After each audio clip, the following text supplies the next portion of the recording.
கோடி காலம் தவம் பண்ணதனுடைய பயன்தான் இந்த அனந்தாதீத வஸ்துவாகிய இந்த சிவன் நம்ம கிட்ட கிடைச்சிருக்கு.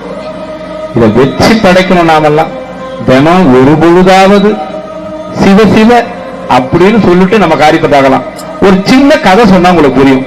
வைணவ சம்பிரதாயத்தை சார்ந்தவர் சுதர்சனன் ஒருத்தர் இருந்தாரு கஞ்சனூர்ன்ற ஊர்ல.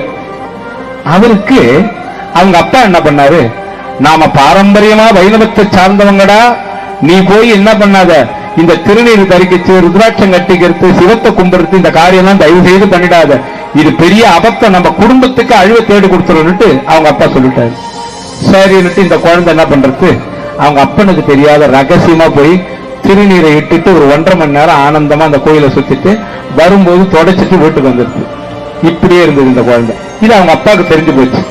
பையன் வளர்ந்த பிற்பாடு இந்த காரியத்தை பண்றான்னா இவனுக்கு இதுல நாட்டம் ஜாஸ்தியா போச்சு, நாம உடனே முத்திரஸ்தானம் குத்தி இவனை ஆவாகனம் படுத்திக்கணும் நம்ம இனத்துக்கு. அவர் என்ன பண்ணாரு, பையனை கூப்பிட்டாரு.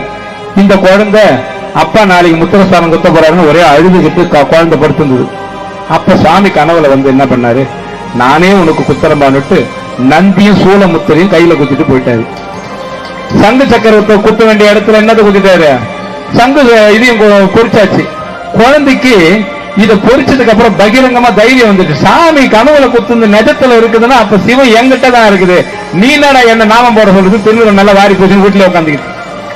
அப்ப நான் என்ன பண்ணா, இது இப்படி பண்ண விடுவானவன், உன் சிவம் உன்னை காப்பாத்துறதா இருந்தா, உனக்கு கனவுல முத்திரஸ்தானம் குத்துந்து வலிக்காமலே குத்துனதா இருந்தா, நான் ஒரு நாற்காலி ஒண்ணு சுட வச்சு வச்சிருப்பேன், நல்ல பழுக்க காய்ச்சின நாற்காலி, அதுல ஏறி நின்னு உக்காந்து நீ என்கிட்ட சிவம் சாத்தியதமானது அப்படின்னு நீ சொல்லணும், உன் காலு தத்தாம இருக்கணும், கொப்பளம் ஒண்ணு வந்தா கூடாது, நான் சாமி பொய்ய நான் ஒத்துப்பேன் அப்படின்னு சொல்லிட்டேன்.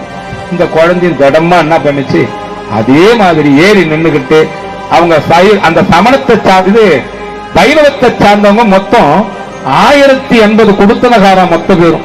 அந்த கஞ்சனூர்ல இப்ப கூட கிடையாது வைணவம் ஒருத்தர் கூட, மொத்த பேரும் அது மாத்திட்டு போனதான்.